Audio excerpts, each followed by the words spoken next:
Olá, amigos ouvintes da radiodivulgar.net, tudo bem?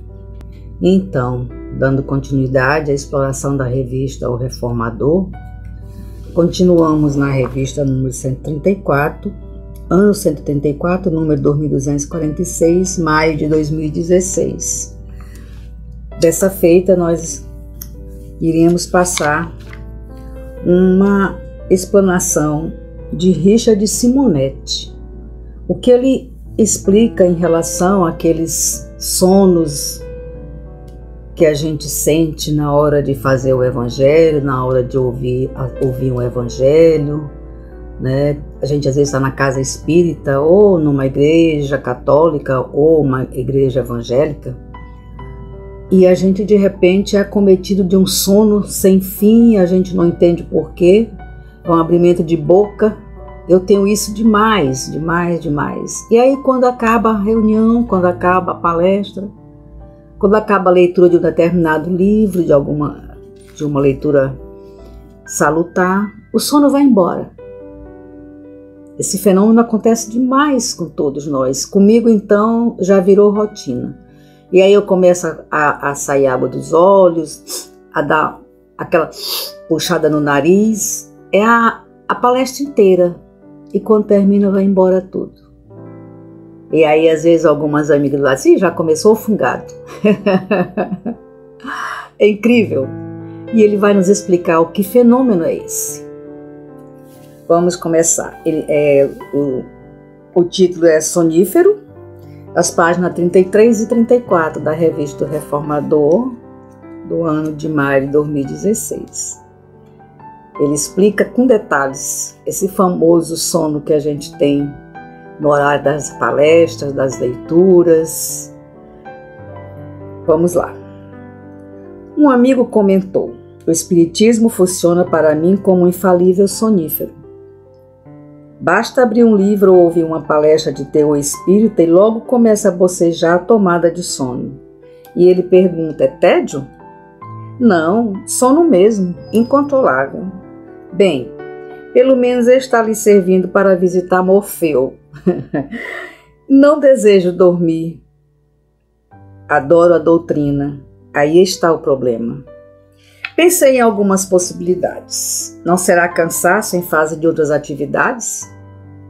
Tenho guardado o cuidado de repousar antes de ir para o centro e ainda tomo um café forte. E Simonetti continua.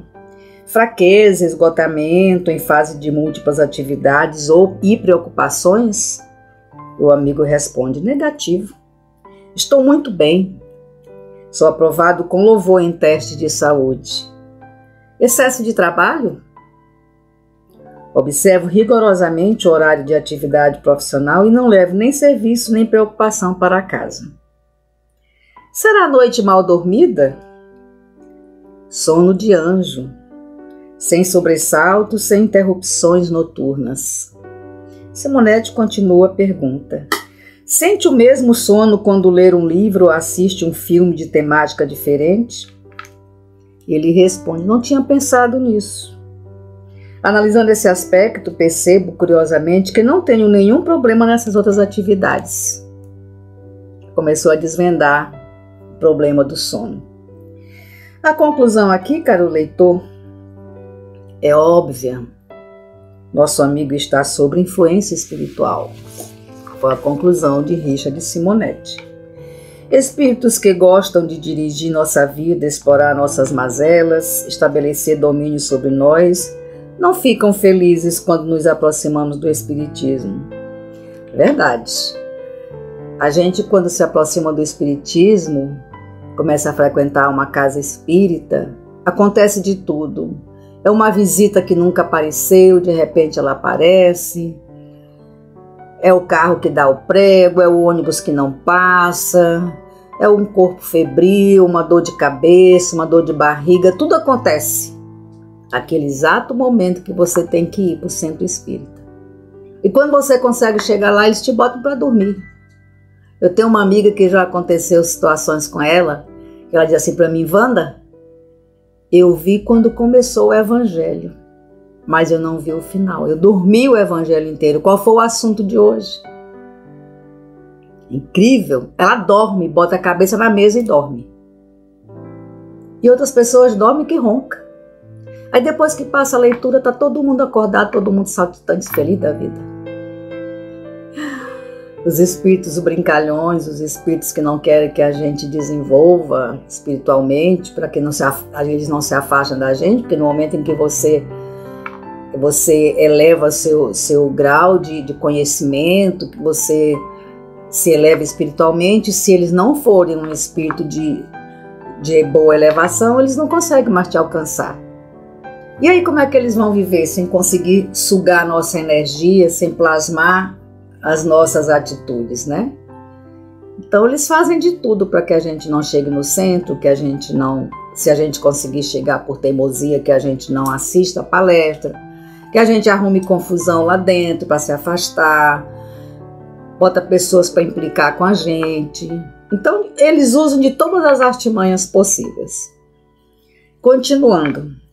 Sabe que a doutrina nos ajuda a modificar a maneira de pensar e agir, melhorando o padrão vibratório e libertando-nos das suas influências. Para nos afastar, utiliza um recurso muito interessante, a sugestão pós-hipnótica. Eles praticamente hipnotizam a gente, né? Esse sono, esse abrimento de boca. Você está sendo hipnotizado e você nem percebe. Ultimamente, tem acontecido isso comigo todas as vezes que eu vou ao centro espírita, independente do dia, do que eu vou fazer. Eu sento no salão ou sento numa sala para participar de uma reunião, de uma palestra, ou participar de um estudo, eu começo o nariz a espirrar, começo a sentir lacrimejar meus olhos e abrimento de boca sem fim. E quando termina tudo, eu estou bem. É incrível. Mas eu não desisto, eu sou meia tinhosa, sou meia teimosa, até porque eu sou espírita por convicção. E o que eu quero, na verdade, é levar meus irmãozinhos que não são satisfeitos com a doutrina, com os estudos da doutrina, para estudar junto comigo. Se o que eu vou pagar é sentir sono, não tem problema. O importante é que eles estão lá ouvindo. Eu não ouço, mas eles ouvem. E eu continuo ajudando-os, né? Isso é que é importante para a gente, é que a gente continue ajudando eles, mesmo que a gente não esteja ouvindo. Mas na hora de botar o pé dentro do centro espírita, se eles estiverem conosco, nos acompanhando, eles já começam a ser tratados. E isso é a nossa meta. Tratar os nossos irmãozinhos que estão ainda em sofrimento, que ainda não se encontraram, ainda não entenderam que desencarnaram, ainda não aceitaram estudar, ir para as colônias de estudo ou de tratamento, né? Isso é o mais importante. Se a gente vai dormir, só faz parte do trabalho. Certa feita, num show de televisão, observei um especialista hipnotizar um espectador, tornando-o receptivo. Logo após, falou-lhe: quando você despertar, sentirá irresistível coceira no nariz. A plateia explodiu em risos. Quando, após o transe, ele cumpriu a orientação recebida. Ele coçou o nariz, ou seja, ele foi hipnotizado, né? E existem muitas pessoas que realmente têm esse dom de hipnotizar. Só quem me hipnotiza são os espíritos, porque eu já deixei uma vez um amigo meu, que é inclusive psicólogo, estava passando por um momento muito difícil, e ele me pegou, eu estava no salão assistindo a palestra, ele viu que eu não estava nada bem, ele me pegou pela mão, me levou para um cantinho e tentou me transportar para locais de perfumados, para beira de rio. Tentou me hipnotizar e ficou muito chateado quando ele percebeu que eu não saí do banquinho. Eu disse: mas eu tento. Wanda, você não conseguiu, você não foi a lugar nenhum, você não saiu daí. Eu disse: mas eu não consigo. Eu fecho meus olhos, me concentro. Já aconteceu 2 vezes, com 2 pessoas diferentes, 2 psicólogos que fazem tratamento por hipnose e não conseguem me hipnotizar. Eu simplesmente não saio do lugar. Faço todos os esforços, fecho meus olhos, me concentro, escuto bastante o que eles estão falando, tento viajo para lugar nenhum. Fico no mesmo lugar. Mas na hora que bate um irmãozinho espírito, eles conseguem me botar para dormir. É incrível. Estamos aqui diante de uma sugestão pós-hipnótica. Mudemos o cenário. Imaginemos o encontro de um obsessor com sua vítima durante as horas de sono, em algum recanto umbralino, nesse período que Kardec denomina de emancipação da alma. O corpo dorme e o espírito transita pelo além. Sabemos disso, né? Sabemos que na noite somente nós, nossa matéria, como eu chamo, esse avatar, descansa e adormece. O espírito vai para onde se sente necessário ir ou para onde é induzido a ir, né? Às vezes para as colônias de estudo, às vezes para as colônias de trabalho, às vezes para farra, às vezes para sentar num barzinho para tomar uma cerveja, para fumar um cigarro. E vai para diversos locais, dependendo da influência que ele tem do lado, ou de como ele dormiu, ou o que ele pediu quando foi deitar para o seu mentor espiritual, para os seus guias, para os seus guardiões espirituais, né? Às vezes você vai para locais que você acorda, meu Deus, o que eu estava fazendo ali? Né? E às vezes você vai para a colônia de estudos, você vai para a colônia de trabalho, vai para o umbral, vai se encontrar com amigos encarnados, às vezes desencarnados. Depende muito de como você está naquele momento. Mas você não, o espírito não fica na matéria quando ela está dormindo. Ele sai da gaiola, porque nós somos uma gaiola, né? A nossa matéria é uma gaiola para o espírito. Então, quando a matéria adormece, o espírito levanta voo, depois volta. Todas as manhãs, 3 horas, 4 horas da manhã, eles estão voltando. É a hora que a gente está acordando. Alguém já percebeu que nesse horário de 3h30 para 4 horas a gente costuma dar uma acordadinha? Observem. Continuando a leitura. Envolvendo o obsediado em poderosa influência, o perseguidor usa a hipnose, colocando-os suscetíveis às sugestões, assim. Sempre que você abrir um livro ou ouvir uma palestra espírita, será acometido por irresistível sono, com imensa dificuldade para manter os olhos abertos ou fixar a atenção. Isso é verdade, isso realmente acontece.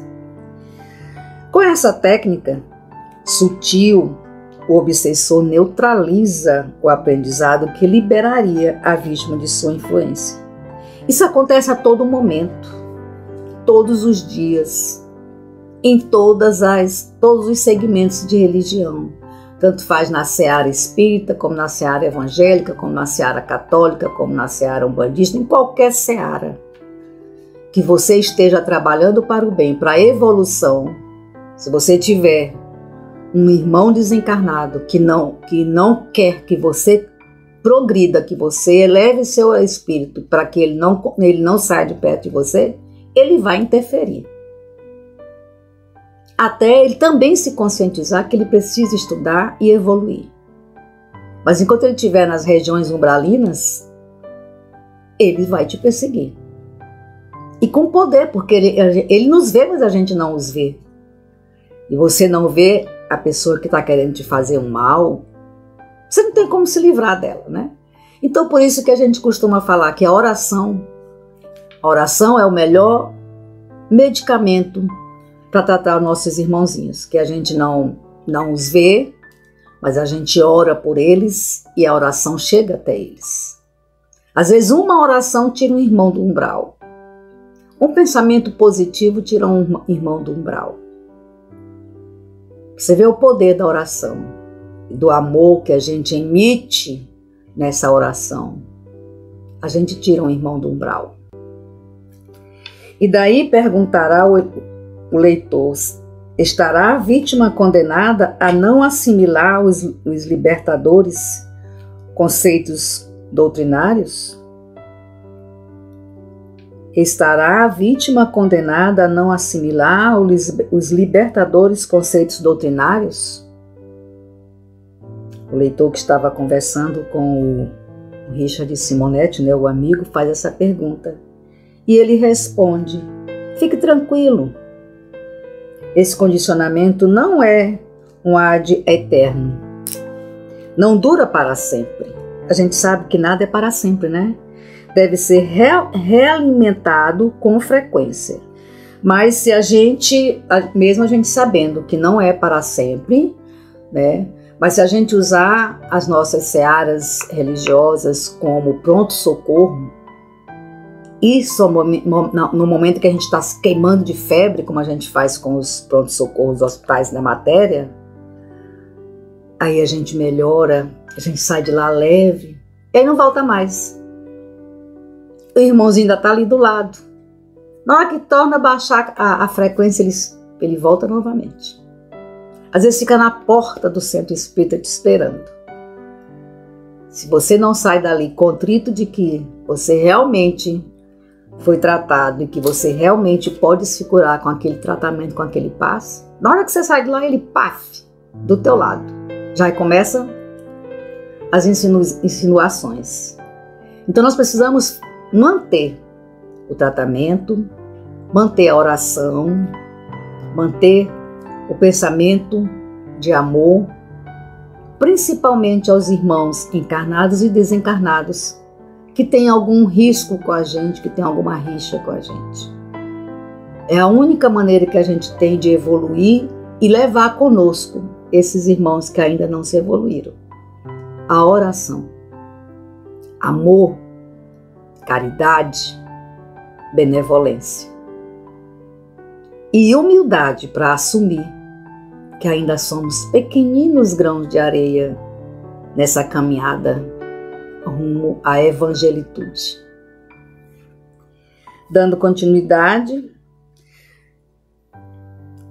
assim o obsediado poderá perfeitamente livrar-se do condicionamento, insistindo no contato com o espiritismo e cultivando um comportamento, digamos, cristianizado, de vivência evangélica, orando e empenhando-se em favor da própria renovação. É o que eu estava falando, né? Insistir no estudo, na oração, no tratamento, para que a gente possa evoluir, não sozinho, mas elevar também o nosso irmãozinho.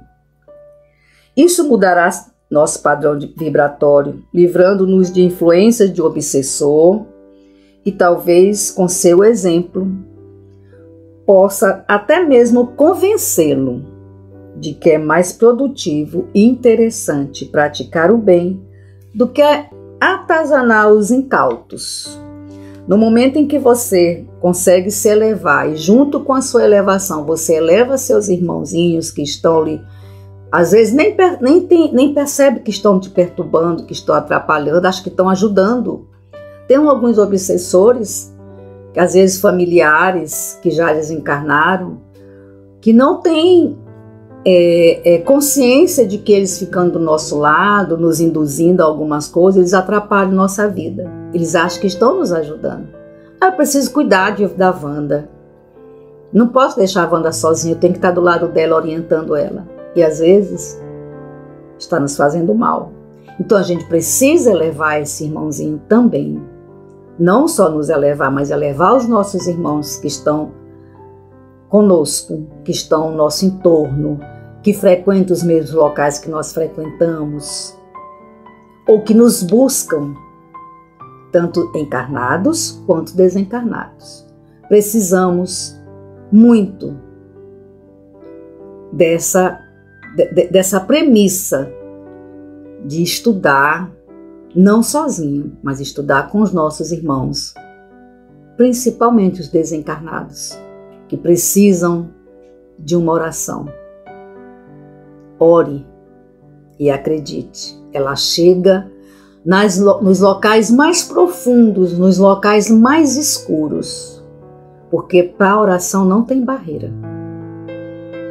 E essa foi a minha leitura de hoje, um grande aprendizado para mim, espero que para vocês também, né?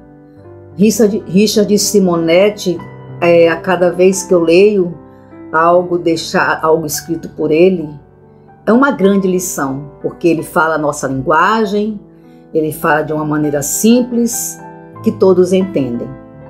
Muito obrigada pela atenção.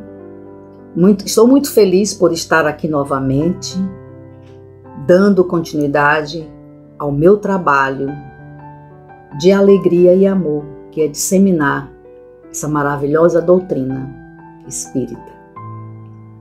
Wanda Barros, para divulgar.net.